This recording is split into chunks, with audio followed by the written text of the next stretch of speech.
Ukrainian FPV drones destroy 6,630 troops, 90 tanks in 24 hours. Russia has been losing nearly 950 troops a day in Ukraine over the last week, according to Kyiv. In the past week alone, Ukraine's general staff revealed that Russia has been losing nearly 950 troops each day. This emphasizes the persistent toll on Moscow's forces even as they manage to make incremental gains in the war.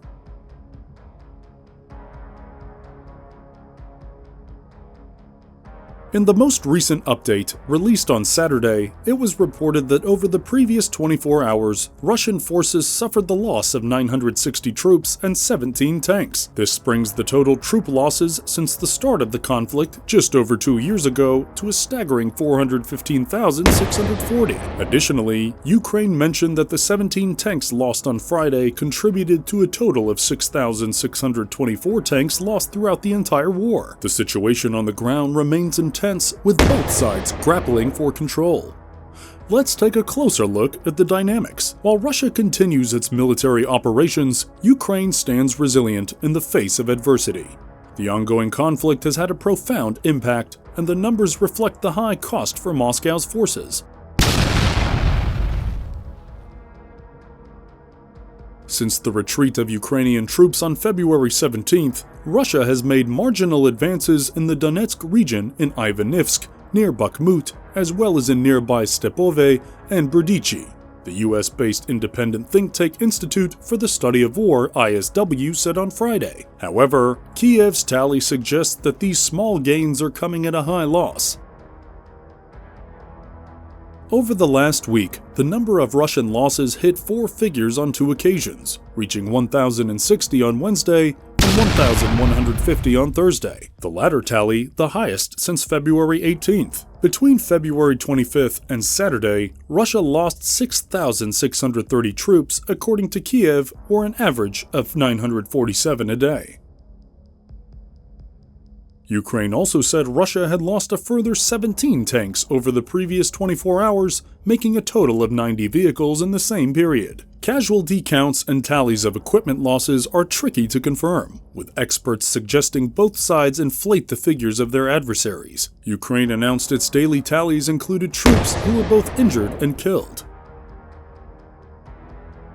It is not possible to verify Ukraine's count independently, and Newsweek has approached the Russian Defense Ministry via email for comment on the latest figures. Experts broadly say that Ukraine's counts are likely to be roughly accurate ballpark figures, although intelligence estimates from Western governments tend to come in lower than Kyiv's tallies. Even with a margin for error, the numbers offer an indication of the huge human and material toll wrought by the conflict since it started in February 2022. Until August 23, 2023, the adjective liquidated was applied to losses which Ukrainian and other foreign outlets frequently interpreted as killed. The working was changed to approximate losses of the enemy, although this still did not specify whether the troops were killed and injured. However, Andriy Kovalyov, spokesman for Ukraine's general staff, said that Kyiv's figures were total combat losses and included both dead and injured.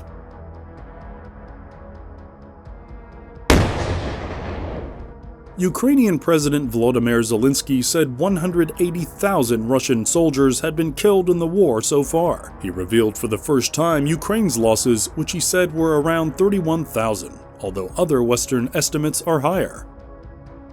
Russian and the Media Zona project said it had established the names of more than 45,000 Russian troops had died, although because only publicly available information was used, the project says the total is much higher. In eastern Ukraine, the air is thick with tension. Russia has positioned a formidable force just opposite the free Ukrainian city of Kupyansk. We're talking about a staggering 500 tanks, over 600 fighting vehicles, hundreds of howitzers, and more than 40,000 troops.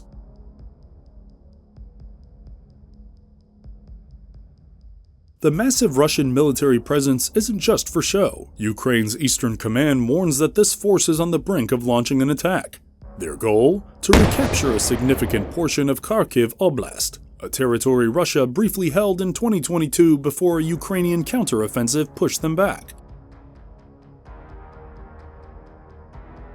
The strategic prize for Russia in this operation is not just land, but key territories up to the Osil River running through Konk, making it a prime target. Why now, you ask? The timing is crucial, as Russia gears up for an election with Vladimir Putin as the undisputed frontrunner. A victory in Kharkiv could be a symbolic feather in Putin's cap, strengthening his grip on power amidst the ongoing conflict. Facing this daunting Russian force, Ukraine isn't standing idly by. Around 20,000 Ukrainian troops, tanks, and artillery units are dug in around Kupyansk, ready to defend their soil. But they're up against a significant challenge, a dire shortage of ammunition, exacerbated by cuts in international aid. Russian artillery has already begun pounding urban areas near Kupyansk, with the destruction visible from space. This bombardment aims to make these areas indefensible, highlighting the urgent need for more ammunition for Ukrainian forces. In response, Ukraine is doubling down on its defenses. New mechanized brigades are being formed, fortifications are being built, and innovative tactics, including explosive-laden drones, are being deployed to target Russian forces. Engineers are hard at work, digging trenches and constructing bunkers, preparing for the potential onslaught. The escalating situation near Kupyansk isn't just a local issue, it's a global concern. The international community, including the United States and the European Union, is watching closely. They've called on Russia to de-escalate and respect Ukraine's sovereignty, but the question remains, will these calls be heeded?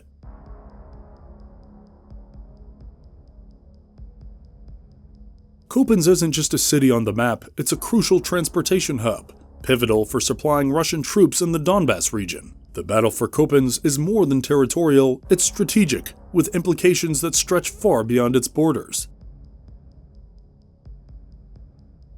That's all for today's update on the Russia-Ukraine conflict. If you found this information valuable, don't forget to like, share, and subscribe for more updates. Stay informed, and we'll see you in the next video. Thanks for watching!